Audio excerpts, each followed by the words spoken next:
ইসকনের ঠাঁই নাই, কোন হিন্দু বাবুদের এই দেশে কর্তৃত্ব চলবে না। এই দেশে থাকতে হলে আলেমদের কথা, মুসলমানের দেশ, মুসলমানদের ম্যান্ডেটকে আমার ভাইরা মেনটেন করে চলতে হবে। আলেমদেরকে মাইনাস করে এই দেশে কাউরে চলতে দেওয়া হবে না। চিল্লা বলেন ঠিক কি ঠিক না?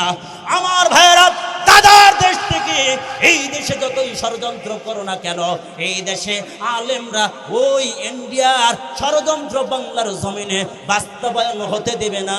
এই দেশের স্বাধীনতা রক্ষা করার জন্য, আবার যদি মাতৃভূমি রক্ষা করার জন্য আমার ভাইরা যদি যুদ্ধে ডাক দেওয়া হয়, যুদ্ধ করার জন্য কে কে তৈয়ার আছেন? হাত তুলে দেখা।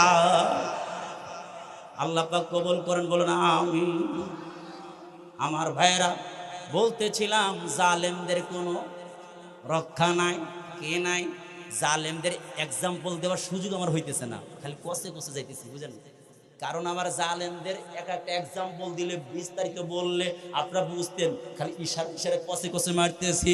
তারপরেও দেখবেন যারা মুনাফিকের বাচ্চা আছে, দেখবেন ওদের কলিজায় গিয়া আঘাত করতেছে। আমার ভাইরা,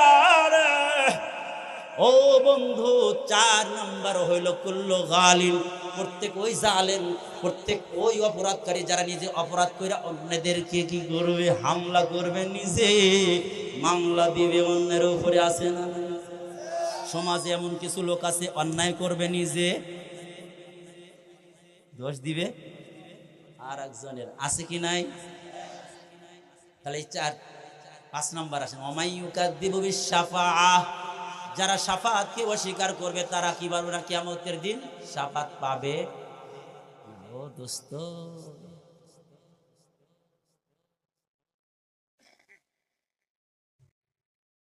আপনাদের কষ্ট হইতেছে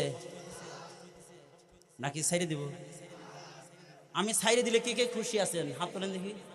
কেউ খুশি নাই? আমি একটু ওয়াজ করি, এটা কে কে চান দেখি? হাত তোলেন দেখি এবার। আল্লাহু আকবার, সবাই রাজি আছে। তাহলে আরেকটু করিয়া আছে। এই ছেলেরা, তোমাদের কিন্তু অবস্থা বেশি ভালো না, একটু ঠিক হবে। আমার ভাইরা, বন্ধু বানাইতে হলে কাকে বন্ধু বানাবেন? হযরতে আলী রাদিয়াল্লাহু আনহু বলেন, 4টে উপদেশ দিয়েছিলেন। আমি টাইম হয়তো পাবো না। আলী রাদিয়াল্লাহু আনহু উপদেশ দিয়েছেন 4টে। কেউ যদি একটা উপদেশ গ্রহণ করতে পারে, সে বিনা হিসেবে জান্নাতে চলে যাবে। হযরতে হাসান বসরি উপদেশ দিয়েছেন 4টে, কিন্তু আমার টাইম নাই।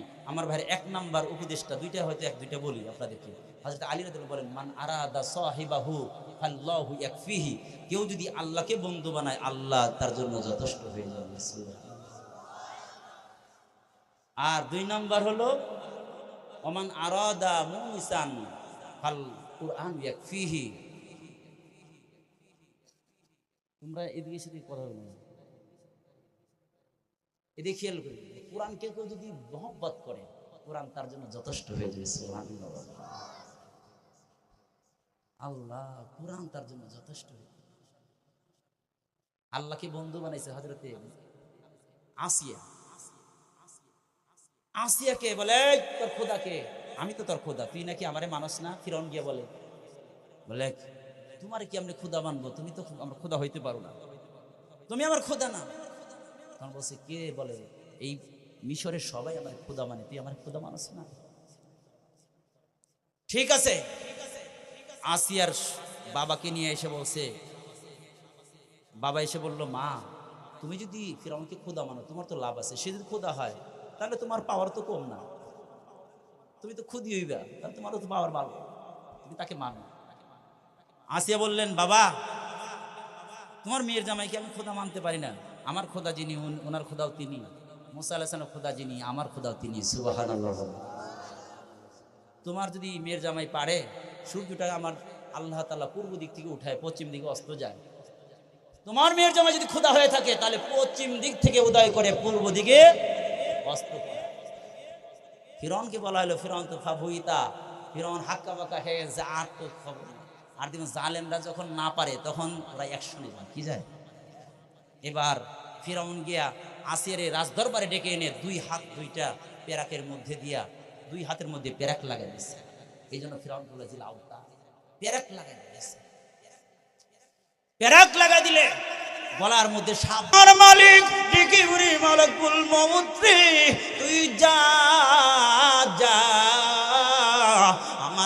আমার এমন বান্দি, আমার পছন্দনীয় বান্দি, যা যা যা, ও যতই মুসলিম হোক না কেন, এই দেখা দেওয়ার জান্নাতটা কেমন দেখা যায়।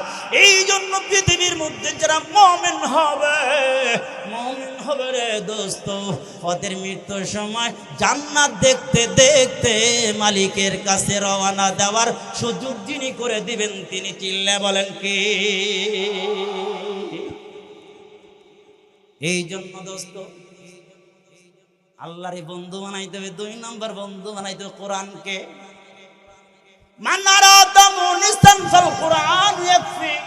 যে ব্যক্তি কোরআনকে বন্ধু বানাবে, কোরআন ওর জন্য যথেষ্ট হয়ে যাবে রে দোস্ত। কোরআনকে বন্ধু বানাও, কোরআনকে বন্ধু বানাও। কোরআন পড়া জানো না, কোরআন দেখো, কোরআনকে মহব্বত করো, কোরআন ওয়ালারে মহব্বত করো। ও দোস্ত, যে ব্যক্তি যখন মারা যাবে রে, আল মাইয়াতু ইযা বুদিয়া ফি কবরিহি, মাইয়াতকে যখন কবরের মধ্যে দেওয়া হবে রে, আমার ভাই ইসমাউনি আলিহিম, এই দেখা যাবে ওই মাইয়াত ব্যক্তি তার বন্ধুর পায়ের জুতার আওয়াজ শুনে চলে যে যাচ্ছে, তার আওয়াজ শুনতেছে। আমার ভাইরা যাহু মালাকান, 2 জন ফেরেশতা তখন তার কাছে চলে আসবে, ইকদানিহি তারে বসাইবে, বসায় যাবে, জিজ্ঞেস করে মার রব্বুকা। এই যে প্রশ্ন আরম্ভ হয়ে গেছে, রবের সাথে যদি সম্পর্ক থেকে থাকে, কোরআনের সাথে যদি সম্পর্ক থাকে, তাহলে দেখা যাবে সাথে সাথে একজন সাদা কাপড় পরিহিত একজন মানুষ রূপ ধারণ করে লোক আসবে। ওই মাইয়াতের কাছে একজন লোক আসবে, কবরের মধ্যে আর কেউ নাই, একজন লোক এসে উপস্থিত হয়ে গেছে। এবার মাইয়াত বলবে, এই মানামতা, তুমি কে? তোমারে তো চিনি না, লা আরিফুকা, তোমারে তো আমি চিনি না, কে তুমি? তুমি বলো দেখি তুমি কে? ওই ব্যক্তি ডেকে বলবে, আনাল কোরআন।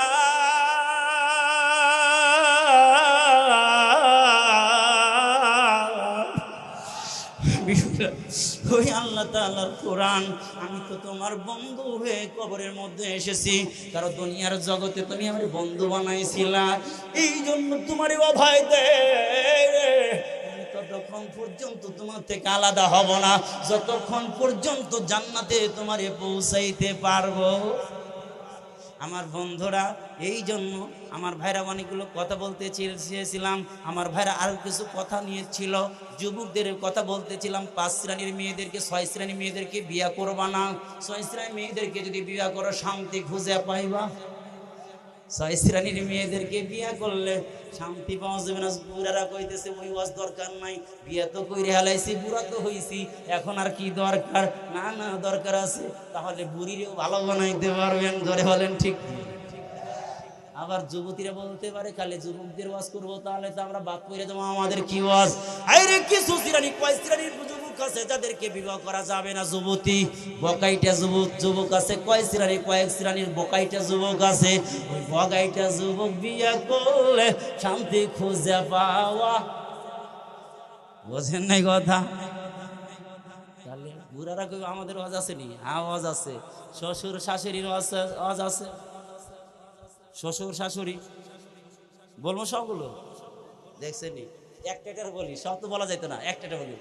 কিছু দেখবেন শাশুড়ি আছে, এমন শাশুড়ি দাজ্জাল, এমন শাশুড়ি আছে, হ্যাঁ দেখবেন নিজের মেয়ে যদি সাজে, ভাবিটাকে দেখা যায় পরীর মতো, বোঝেন না? আর যদি বেড়ার বউ সাজে, 24 ঘন্টা খালি সাজ নিয়ে কইরা থাকে, কপাল পুরা যায়, বলে কি বলে না? অথচ পড়ার দরকার মেয়ে পুত্রবধূরে, আমার পুত্রবধূ অনেক সুন্দর দেখা যায়, ভালো করে সাজে, জোরে বলেন ঠিক। আবার দেখবেন আছে মেয়ে যদি শ্বশুর বাড়িতে যদি মেয়ে কাজ করে, একবার মেয়ের জামাইরে বলতেছে, আমি যে একটা আমার মেয়ের জামাই পাইছি, এটা আমার কপাল, আমার মেয়ে যা কয় তাই শোনে। আবার এর কাছে মেয়ের জামাইয়ের কাছে বদনাম করতে ছেলের, হাই রে কপাল পুরা একটা ছেলে পাইছি, ও বোর কথা ছাড়া কি। ওদিক দিয়া মেয়ের জামাই বোর কথা শুনে খুব খুশি, আর এদিক দিয়া দেখছেন নি কারবা। এইগুলো সমস্যা, এই সমস্যাটা দূর করতে হবে, মাঝখানে নিয়ে আসতে হবে। কি নিয়ে আসতে হবে? মাঝখানে আবার দাওয়াত দিন, মাঝখানে নিয়ে আসবো ইনশাআল্লাহ। এখন যুবকরা 6 ছেলে বিয়ে করলে শান্তি খুঁজে পাওয়া এক নাম্বার বলি আন্না না কিছু আছে মেঘলে আফসোস করে, এটা পাইলাম না, এটা হইল না, এটা খাইলাম না, আসেন না। যুবকরা কয় তাহলে বুঝবো কেমনি? বিয়ের পরে না বুঝা যাইব, বিয়ের আগে কেমনি বুঝবো রে? এই জন্য তো বলেছে তাহলে বুঝতে হইলে কি করতে হবে? আগে দেখতে হবে শাশুড়িরে, শাশুড়ি তার শ্বশুরের লগে তার স্বামীর লগে কেমন ব্যবহার করে এটা দেখতে হইব।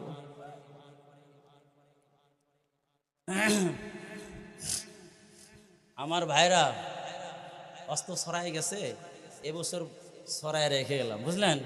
আবার যদি সুযোগ হয় একবার চাপা নিয়ে আসবো, বুঝলেন নি? আমার ভাইরা শর্টকাটে সহজে জান্নাতে যাওয়া যাবে কিভাবে, এইটা একটা অস করে দিই, একটা ওকে বলি এবং তো ঘটনা বলে দিই, একটা ঘটনা বলি। আমার ভাইরা, কেউ যদি তোমার প্রতিবেশী দূরের হোক কাছের হোক অসহায় ব্যক্তিদের সাহায্য করো, তাহলে তুমি যতক্ষণ পর্যন্ত সাহায্য করবা ততক্ষণ পর্যন্ত তোমার সঙ্গী এবং সাহায্যকারী কে থাকবে? জোরে বলেন, জোরে বলেন। আল্লাহু ফি আউনিল আবদি, বান্দার